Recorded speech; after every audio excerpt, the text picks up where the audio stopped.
యేసుని ప్రేమ ఛానల్కి స్వాగతం. దయచేసి ఈ ఛానల్ని లైక్ చేయండి, షేర్ చేయండి, సబ్స్క్రైబ్ చేయండి. వేద పాఠశాల రేడియో శ్రోతలకు స్వాగతం.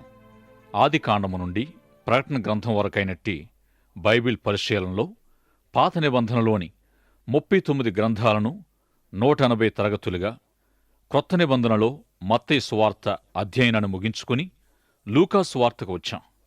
లూకా సువార్తను గూర్చిన పరిశీలనకు ముందుగా లూకా సువార్తకు ముఖ్య వచనాలుగా పిలువబడే 2 వచనాలను చదువుకుందాం. లూకా సువార్త 4వ అధ్యాయం 18, 19. ప్రభు ఆత్మ నా మీద ఉన్నది, బేదలకు సువార్త ప్రకటించుటకై ఆయన నన్ను అభిషేకించెను. చెరలోనున్న వారికి విడుదలను, గ్రుడ్డివారికి చూపును కలుగునని ప్రకటించుటకును, నలిగిన వారిని విడిపించుటకును, ప్రభు హితవత్సరము ప్రకటించుటకును ఆయన నన్ను పంపియున్నాడు. లూకాసు వార్త 19వ అధ్యాయం 10వ వచనం. నశించిన దానిని వెదకి రక్షించుటకు మనుష్య కుమారుడు వచ్చెను. మత్తయి సువార్త అధ్యయనములో కొన్ని ముఖ్యమైన భాగాలను, సందర్భాలను లోతుగా పరిశీలిస్తూ వచ్చాం. ఈ విధంగా పరిశీలించబడిన వాటిని తిరిగి లూకా సువార్తలో అధ్యయనం చేయడం లేదు గాని మత్తయి సువార్తలోనూ మరి ఇతర సువార్తల్లోనూ లేని అంశాలను మాత్రమే ధ్యానిస్తాం. మార్కు, లూకాలు 12 మంది అపోస్తలులోని వారు కారు. లూకా యూదుడు కాక గ్రీసు దేశస్థుడై తాను వ్రాసిన సువార్తను థెయోఫిలా అనబడే మరొక గ్రీకు వ్యక్తికే వ్రాశాడు. అపోస్తల కార్యాలు కూడా లూకా థెయోఫిలానే ఉద్దేశించి వ్రాశాడు. ఓ థెయోఫిలా, యేసు తాను ఏర్పరచుకొనిన అపోస్తలులకు పరిశుద్ధాత్మ ద్వారా ఆజ్ఞాపించిన తర్వాత ఆయన పరమునకు చేర్చుకొనబడిన దినం వరకు ఆయన చేయుటకును బోధించుటకును ఆరంభించిన వాటన్నిటిని గూర్చి నా మొదటి గ్రంథమును రచించి తిని. అపోస్తల కార్యాల్లో లూకా తన సువార్తను గూర్చి క్లుప్తమైన నివేదిక మనకిచ్చాడు. శిష్యులకు గొప్ప ఆజ్ఞను అప్పగించే వరకు ప్రభు చేసిన వాటన్నిటిని గూర్చి లూకా క్రమబద్ధమైన రీతిలో వరుసగా రచించాడు. థెయోఫిలా అనే ఒకే వ్యక్తికి లూకా ఒక్కడు ఈ విషయాలను తెలియచేయడంలో శ్రద్ధ తీసుకోకపోయినట్లయితే అతి ప్రాముఖ్యమైన సంగతులతో కూడిన లూకా మరియు అపోస్తలుల కార్యాలను మనము కలిగి ఉండేవారం కాదేమో. ఎందుకు లూకా థెయోఫిలా పేరిట ఈ విషయాలను వ్రాశాడంటే తనకు బోధించబడినవి నిశ్చయమైనవి, నిజమైనవి అనే రుజువును థెయోఫిలా పొందడానికి వ్రాశాడు. యేసుక్రీస్తును గూర్చిన విషయాలన్నీ నిజమైనవని, నిశ్చయమైనవని అనడానికి ఆయన కార్యాలను కన్నులారా చూసి ఆయన బోధల్ని వినిన అనేకులు ఈ సంగతులకు సాక్షులై ఉన్నారు అనే విషయాన్ని లూకా థెయోఫిలాకు తెలియజేశాడు. ఈ థెయోఫిలా గ్రీకు జాతీయుడు అనేది తప్ప ఇతను గూర్చిన విషయాలు ఇంకేమీ మనకు తెలియవు. థెయోఫిలా అను పేరు దేవుని ప్రేమించువాడనే అర్థాన్ని కలిగి ఉంది. ఇతడు కూడా దేవుణ్ణి ప్రేమించేవాడై ఉన్నాడు. లూకా మరియు అపోస్తుల కార్యాలు అనే 2 గ్రంథాలు థెయోఫిలానే సంబోధిస్తూ ఉన్నందున ఇతనిని లూకా ఎంతో ప్రేమించి ఉండవచ్చు. ఇక ఎందరో పండితులు థెయోఫిలా నిజంగా ఒక మనిషి కాడుగాని థెయోఫిలా అనే పేరుకు గల అర్థాన్ని బట్టి ఆ విధంగా ఎవరైతే దేవుని యందు ప్రేమ గలిగిన వారై ఉంటారో అట్టివారందరికీ ఈ గ్రంథాలు ఇవ్వబడ్డాయని నమ్ముతారు. దేవుని ప్రేమించే వారికి ఈ గ్రంథ సందేశాలు వర్తిస్తాయనేది నిజం. ఇక మరికొందరు థెయోఫిలా నిజంగానే మనిషి, లూకా యొక్క స్నేహితుడు అని నమ్ముతారు. గొప్ప విద్యావంతుడు, వైద్యుడైన లూకా తన కాలములో ఒక శాస్త్రజ్ఞునిగా ఎంచబడ్డాడు. ఇతడు తన రచనలో వైద్య పరిభాషలోని పదాలను ప్రయోగించాడు. ఇక కొత్త నిబంధన రచయితలు అందరికంటే కూడా ఇతడు ఎంతో స్వచ్ఛమైన గ్రీకు వ్యాకరణాన్ని వాడాడు. మనకు ఎవరి దగ్గర నుండైనా ఒక ఉత్తరం వచ్చిందనుకోండి, అందులోని వ్యాకరణ వాక్య నిర్మాణము మొదలైన వాటిని బట్టి ఆ వ్యక్తి ఏపాటి విద్యావంతుడో అనేది మనం అర్థం చేసుకోగలం. ఈ విధంగా ఆనాటి విద్యావేత్తలైన లూకా, పౌలు, పేతురు మొదలైన వారి రచనలు మనము గ్రీకులో చదివినప్పుడు వారి మధ్యనున్న భాషా జ్ఞాన భేదాన్ని మనం తెలుసుకోగలం. పౌలు, లూకా వంటి వారు ఉన్నత విద్యను కలిగి ఉన్నారు. పేతురైతే చదవను, వ్రాయను తెలియక మరి ఒకరు వ్రాయవలసిన అవసరతను కలిగి ఉన్నాడు. ఈ విధంగా లూకా ఎంతో పరిపూర్ణమైన చరిత్రకారుడు. ఒకానొకప్పుడు అనేక సంవత్సరాల క్రిందట ఒక వ్యక్తి బైబిలు తప్పు అని, చారిత్రకంగా సరైనది కాదని రుజువు చేయడానికి ప్రయాణం ప్రారంభించాడు. లూకా వ్రాసిన పౌలు సౌవార్తిక పర్యటన వివరాలను పరిశీలిస్తూ బైబిలుకు వ్యతిరేకమైన తన ఉద్యమాన్ని ఆపుచేసి తన గమనాన్ని మార్చుకున్నాడు. అతడు మారుమనసు పొంది రక్షించబడ్డాడు. లూకా తెలియజేసిన 20 అద్భుతాల్లోని 6 అద్భుతాలను లూకా ఒక్కడే తెలియజేశాడు. ఈ 6 ఇతర సువార్తికులు తెలియచేయలేదు. మొత్తం 23 ఉపమానాల్లోని 18 ఉపమానాలను లూకా ఒక్కడే తెలియజేశాడు. అనేకుల ప్రీతిపాత్రమైన కొన్ని ఉపమానాలు, ఉదాహరణకు తప్పిపోయిన కుమారుడు, మంచి సమరయుడు, ధనవంతుడు లాజరు, పరిసయ్యుడు సుంకరి ప్రార్థన, జక్కయ్య వృత్తాంతం మొదలైనవి ఇతర సువార్తల్లో లేవు. ఈ సువార్తలో ప్రభు క్రీస్తుగా పరిచయం చేయబడ్డాడు. ప్రభువును రాజుగా చూపించే మత్తయి సువార్తను ఎందరో ఇష్టపడతారు. మార్కు సువార్తికుడు ప్రభు యొక్క సేవకత్వాన్ని తన సువార్తలో వెల్లడించాడు. యోహాను యేసు ప్రభు యొక్క దైవత్వాన్ని ప్రత్యక్షపరిచాడు. లూకా ప్రభు యొక్క మానవత్వాన్ని వెల్లడించాడు. లూకా తన మట్టుకు తాను మానవ అవసరతల ఎడల బాధ్యతను, సామాజిక స్పృహను మెండుగా కలిగినవాడే, అదేవిధంగా మనిషి అవసరతల ఎడల సమాజం పట్ల గొప్ప శ్రద్ధను కలిగి ఉన్నవాడిగా ప్రభువును చూపిస్తూ వచ్చాడు. లూకా సువార్త అంతటిలో ఈ తలంపు కొనసాగుతుంది. అందరూ ఎరిగి ఉన్న, అందరూ అసహించుకునే పొట్టి జక్కయ్యతో ప్రభు ఇంచుమించు ఒక దినమంతా ఎరికోలో గడిపినందుకు వారికి కోపమొచ్చింది. సుంకరులకు అధికారి అయిన జక్కయ్యతో ఇంటికెళ్ళినందుకు అనేకులు సనుక్కున్నారు. నశించిన దాన్ని వెదకి రక్షించడానికి ప్రభు ఈ లోకానికి వచ్చాడని ఒక శీర్షికను ఈ వాక్య భాగానికి లూకా అమర్చాడు. ఈ వచనం లూకా సువార్త అంతటికీ ముఖ్య వచనం. మార్త ఇంటి పనుల్లో నిమగ్నమై మరియా తనకు సహాయము చేయలేదని పైగా ప్రభుతో చెబుతుంది. ఇట్టి మానవ సంబంధమైన విషయాలన్నిటినీ లూకా తెలియజేశాడు. ఒకానొకసారి చేపలు కూడా సరిగ్గా పట్టలేని స్థితిలో ఉన్న పేతురును మనుష్యులను పట్టేవాడిగా ప్రభు చేశాడు. ఈ విధంగా భూమి మీద జీవించిన ఆత్మల సంపాదకులందరిలో పేతురు ఎంతో గొప్పవాడై ఉన్నాడు. పేతురు ప్రభువును ఎరుగనని ముమ్మారు బొంకుట లూకా తెలియజేశాడు. పేతురు ఆ విధంగా ప్రభువును ఎరుగనని 3 సందర్భాల్లో చెబుతూ ఉన్నాడు. అంతలో 3వసారి ప్రభు కన్నులు పేతురు కండ్లలోనికి చూడడం సంభవించగానే పేతురు వెలుపలికి పోయి కుమిలి కుమిలి ఏడ్చాడు. వైద్యుడైన లూకా ప్రభు స్వస్థతలను గూర్చి అధికంగా తెలియజేశాడు. మంచి సమరయుని వృత్తాంతములోని విషయాలు ఎంతో రమ్యంగా, అందంగా తెలియజేశాడు. ఒకడు దొంగల బారిన పడ్డాడు. వారతన్ని కొట్టి, గాయపరచి, ఉన్నదంతా దోచుకుని కొర ప్రాణముతో విడిచిపెట్టి వెళ్ళిపోయారు.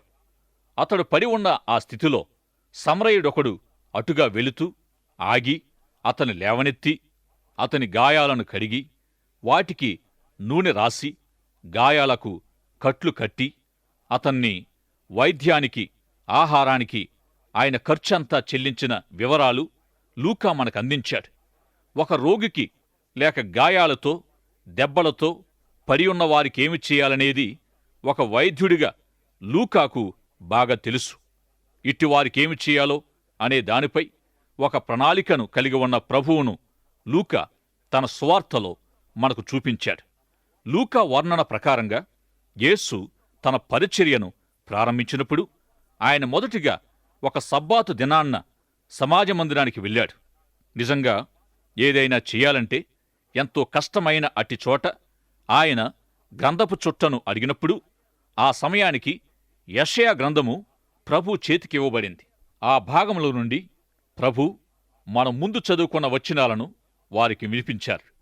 ప్రభు ఆత్మ నా మీద ఉన్నది, బేదలకు సువార్త ప్రకటించుటకై ఆయన నన్ను అభిషేకించెను, చెరలో ఉన్నవారికి విడుదలను, గుడ్డివారికి చూపును కలుగునని ప్రకటించుటకును, నలిగిన వారిని విడిపించుటకును, ప్రభు హితవత్సరము ప్రకటించుటకును ఆయన నన్ను పంపియున్నాడు. ఇదే వాక్య భాగాన్ని మనము యెషయా గ్రంథములో చూసినట్టయితే మన దేవుని ప్రతిదండన దినమును ప్రకటించుటకును అనే మాట కనిపిస్తుంది. అయితే ఈ వాక్యాన్ని ప్రభు చదవలేదు. ఎందుకంటే ప్రభు ప్రతిదండన చేయడానికి మొదటి రాకలో రాలేదు. తీర్పు శిక్షలను అమలు చేయడానికి ఆయన మొదటి రాకలో వచ్చి ఉండలేదు. ఇంతవరకు చదవబడిన వాక్యమే యేసు ప్రభు పరిచర్య ప్రణాళిక యొక్క బహిరంగ ప్రకటన అయ్యుంది. ఆయన ఆ వాక్య భాగాన్ని చదివి గ్రంథాన్ని చుట్టి పరిచారకునికిచ్చి, ఇప్పుడు మీరు వినిన ఈ ప్రవచన భాగము మీ వినికిడిలోనే నెరవేర్చబడిందని చెప్పారు. ఇక యెషయా గ్రంథము 61వ అధ్యాయములోని ప్రభు యొక్క సేవా ఉద్యమం వర్ణించబడింది. ఎలాగంటే, ప్రభు ఆత్మ నా మీద నిలుచుచున్నది అనే మాటలు పరిశుద్ధాత్మతో ప్రభు యొక్క సంబంధాన్ని తెలియజేస్తూ పరిశుద్ధాత్మ పనిని నొక్కి చెబుతున్నాయి. మనలో కూడా ఇదే విధంగా పరిశుద్ధాత్మ కార్యము జరిగించబడుతుంది. మనలో నివసించుట, మన మధ్య సంచరించుట, మనపై నిలిచి ఉండుట అనేవి పరిశుద్ధాత్మ అభిషేకము, పరిశుద్ధాత్మ కార్యమయుంది. మన జీవితాల్లో పరిశుద్ధాత్మ స్థానము గొప్పదయ్యుంది. పైన ఉండుట అనే పరిశుద్ధాత్మ యొక్క స్థానము అపోస్తుల కార్యాల్లో విశేషంగా చూస్తాం. పరిశుద్ధాత్మ మీ మీదకొచ్చినప్పుడు మీరు శక్తి నొందుతారని, దేవుని కృప అందరిపై అధికంగా ఉన్నదని ఆయా వాక్య భాగాలు పరిశుద్ధాత్మ శక్తి, పరిశుద్ధాత్మ కార్యాలకు సంబంధించినవే. స్కాట్ పెక్ అనే మానసికవేత్త కొద్ది దూరం ప్రయాణించే రహదారి అనే తన గ్రంథములో జీవితాన్ని గూర్చి వివరిస్తూ జీవితము ఎంతో కష్టతరమైనది అని తెలియజేశాడు. ఎలాంటి ఆహ్వానము ఇవ్వకుండానే సమస్యలనేవి వచ్చి పడతాయి అని మనము సమస్యలను గూర్చి తలస్తాం. సమస్యలను కలిగి ఉండడం అసాధారణమైన విషయంగా భావిస్తూ, సమస్యలను అసహజంగా ఎంచుతూ, సమస్యలను మనము కలిగి ఉండవలసి ఉన్నాము అనే విషయాన్ని నమ్మం. మనము జీవితాన్ని సరిగా అర్థం చేసుకోలేదు. సమస్యలు అసహజమైనవని మనము తలంచకూడదు. ఇక ఈ సమస్యలతో విజయవంతంగా వ్యవహరించడం ఎలా? నీ సమస్యలతో నీవెలా వ్యవహరిస్తున్నావు?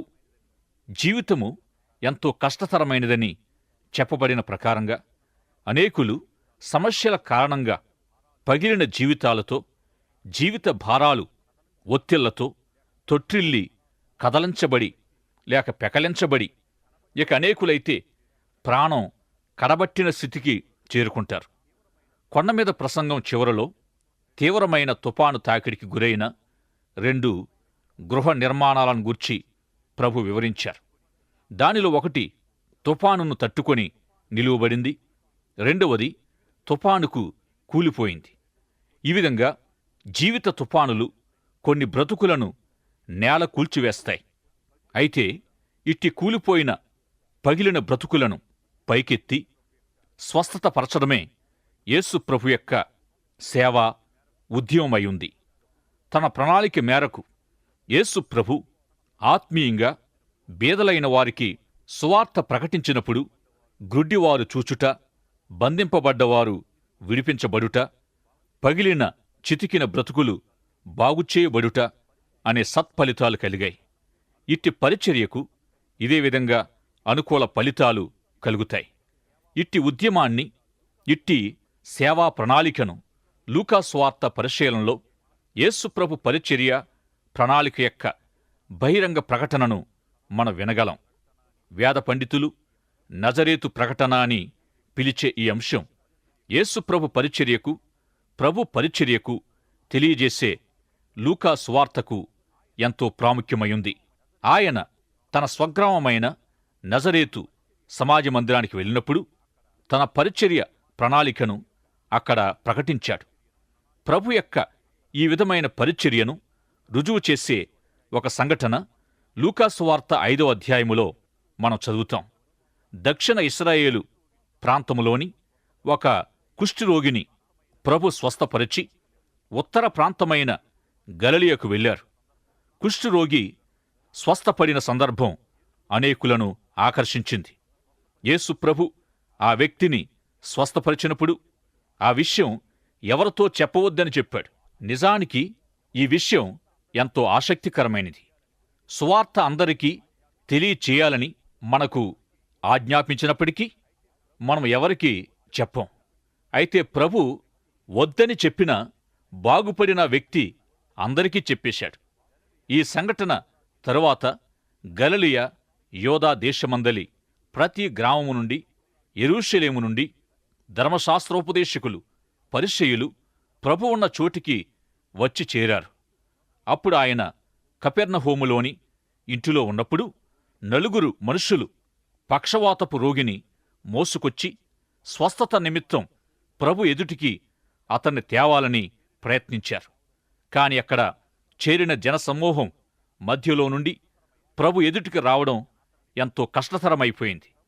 ఇక అతని నిమిత్తం వారికి ప్రభు తప్ప మరొక నిరీక్షణ లేకపోయింది. అయితే అతన్ని ద్వారం గుండా తీసుకెళ్లడం సాధ్యం కాలేదు. కిటికీ గుండా తీసుకెళ్లాలా అంటే అది వీలు పడలేదు. ఇకప్పుడు పైకప్పు సభ నిర్వహించి పెంకులు విప్పి సరాసరి ఇంటిలోనికి దించడానికి తీర్మానం చేశారు. ఇప్పటికీ పవిత్ర ఇశ్రాయేలు దేశములోని ఇండ్లకు ఇంటి పైభాగానికి నడిపించబడడానికి క్రింద నుండి మెట్లుంటాయి. ఇక ఆ సమయంలో అక్కడి పరిస్థితి ఎలా ఉంటుందో ఊహించుకుందామా? వారు కప్పు విప్పే పని ప్రారంభించగానే దుమ్మి రాలడం మొదలయింది. అంతలో చూస్తుండగా పెద్ద కన్నం పడింది. దానిలో నుండి నెమ్మదిగా ఒక వ్యక్తి పడకతోనే దింపబడుతూ ఉన్నాడు. ఇక ఆ పరిస్థితిని అంతరాయంగా భావించారేమో మరెవరైనా. కాని ప్రభు అయితే ఆ విషయాన్ని అంతరాయంగా భావించక ఒక అవకాశంగా ఎంచాడు. ఆ సభ అంతటి ఎదురుగా ప్రభు ఆ రోగితో, నీ పాపాలు క్షమించబడ్డాయని చెప్పారు. అయితే ఈ మాటలకు అక్కడ ఉన్న మతనాయకులు అభ్యంతరపడి, దేవునికి తప్ప పాపాలను క్షమించే అధికారము ఎవరికుంది? దేవుడొక్కడే కదా పాపాలు క్షమించేవాడని లోలోపల అనుకుంటూ వచ్చారు. యేసు వారి అభ్యంతరాన్ని గ్రహించి దేవుడొక్కడే పాపాలను క్షమించగలవాడనే వారి ఉద్దేశాన్ని బలపరుస్తూ తన దైవత్వాన్ని, తన అధికార పరిచర్యను వారికి ప్రకటించాడు. ఇక ఆ రోగి పాపాలు క్షమించబడ్డాయని ప్రభు చెప్పారు గదా, అతని పాపాలు క్షమించబడ్డాయనే దానికి రుజువు ఏమిటని వారనుకుంటూ ఉండగా వారి ఆలోచనలకు సమాధానంగా ప్రభు వారికొక ప్రశ్న వేశారు. నీ పాపాలు క్షమించబడ్డాయని చెప్పడం సులభమా? లేచి నీ పరుపెత్తుకుని నడువుమని చెప్పడం సులభమా అని అడిగాడు. అంతా నిశ్శబ్దం. ఎటునుండి జవాబు రావడం లేదు. అయితే ప్రభువే వారితో, భూమి మీద పాపాలు క్షమించే అధికారం మనుష్య కుమారునికి కలదని తెలియచేయడానికి రుజువుగా నీ పరుపెత్తుకుని నడువుమని చెబుతూ ఉన్నారు. వాడు తన పడక చుట్టుకొని గొప్ప సంతోషముతో తిరిగి వెళ్ళాడు. ఈ సంఘటన ప్రభు యొక్క వ్యూహాత్మకమైన స్వస్థత కార్యమయుంది. ఉద్దేశపూర్వకంగానే ప్రభు ఈ పనిని జరిగించారు. పాపాలు క్షమించే తన అధికారాన్ని గూర్చిన వారి అనుమానపు నీడలను తొలగించడమే ఈ సంఘటనలోని ప్రభు యొక్క ఉద్దేశం. ఈ విధంగా పాప బంధకాలలో ఉన్నవారిని విడిపించడమే తన పరిచర్య అని ప్రభు తన ప్రకటనలో స్పష్టంగా తెలియజేశారు. అపరాధ నేరారోపణలచే బంధించబడిన వారిని విడిపించే పరిచర్యకు ప్రభు వచ్చి ఉన్నాడు. ఈనాటి మానసిక రుగ్మతల్లో ఒకటైన సైకోసోమాటిక్ అనే బలహీనతను అతడు కలిగి ఉంటూ వచ్చిన విధంగా ప్రభు అతనిని తన రోగము నుండి విడిపించాడు. గ్రీకు అవగాహన మేరకు ఆత్మలో లేక మనస్సులో ప్రారంభమైన ఇతని రోగము దేహాన్ని ప్రభావితం చేసింది. ఈ విధంగా ఇతని దోషపూరితమైన మనస్థితికి ప్రభు క్షమాపణ అవసరమయ్యుంది.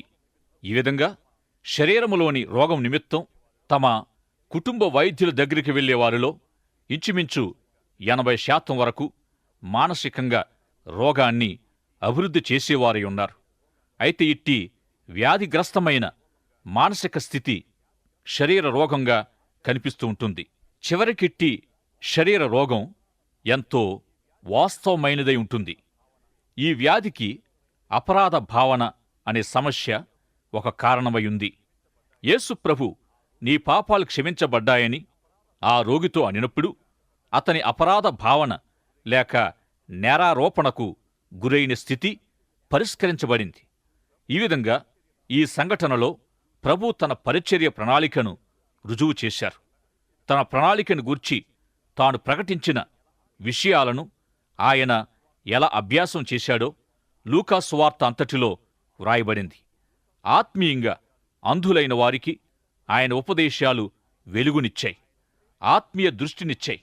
ఆయన ఉపదేశమంతా, ఆయన బోధన పరిచర్య అంతా, ఆయన సంభాషణలో, ఆయన ఉపమానాల్లో, ఆయా వ్యక్తులతో చేసిన ముఖాముఖి సంభాషణలో, ఆయన కలిగి ఉన్న విలువలలో, ఆయన క్రియల్లో, ఆయన జీవితమంతటిలో తెలియచేయబడింది.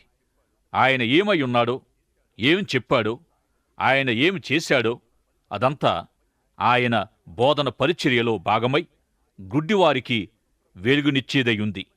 ఇక యేసు ప్రభు బంధించబడిన వారిని విడుదల చేసిన అనేక సంఘటనలో ముఖ్యమైనదొకటి లూకా సువార్త 8వ అధ్యాయములో ప్రభు గెరాసేనీయుల ప్రాంతానికి వెళ్ళినప్పుడు చాలా కాలంగా దయ్యం పట్టి బట్టలు కట్టుకొనక సమాధులలో నివసిస్తూ ఉన్న ఒకణ్ణి ఆయన ఎదుర్కొని స్వస్థపరిచారు.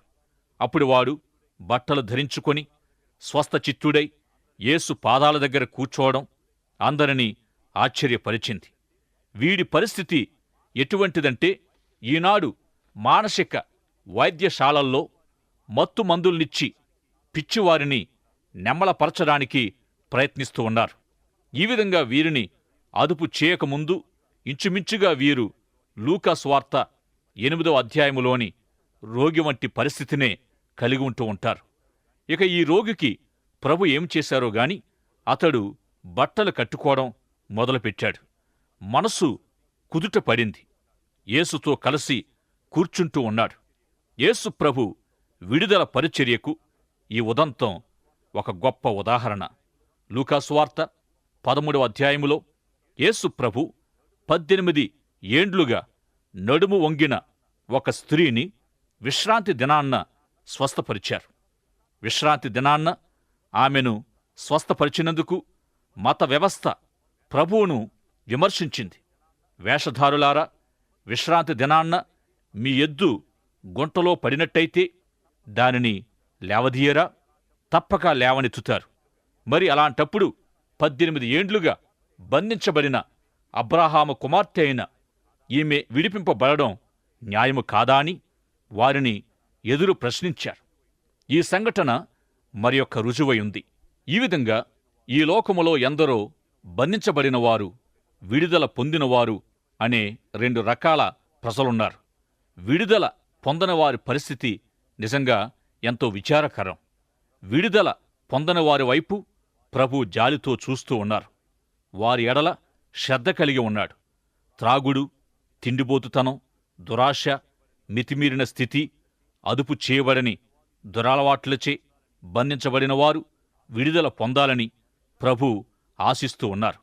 ఇశ్రాయేలీయులు ఐగుప్తు నుండి విడుదల పొందినట్లే ఇట్టి బంధితులంతా విడుదల పొందాలని ప్రభు కోరుతూ ఉన్నాడు. యేసు తన పరిచర్య ప్రణాళికను ప్రకటించిన ప్రకారం అభ్యసించాడు. ఆ విధంగా ఎందరికో స్వస్థతను, ఆత్మీయ దృష్టిని ఇస్తూనే ఉన్నారు. ప్రియ సోదరుడా, సోదరి, నీవు ఏ విధమైన పాపపు బంధకాల్లో బంధించబడి ఉన్నా ఇప్పుడే యేసునద్దకు వచ్చి నీ పాప జీవితాన్ని ఒప్పుకొని ప్రభు కనికరమును పొందుమని ప్రేమతో మనవి చేస్తున్నాను. దైవాశిస్సులు. ఆమేన్. దయచేసి ఈ ఛానల్ని లైక్ చేయండి, షేర్ చేయండి, సబ్స్క్రైబ్ చేయండి.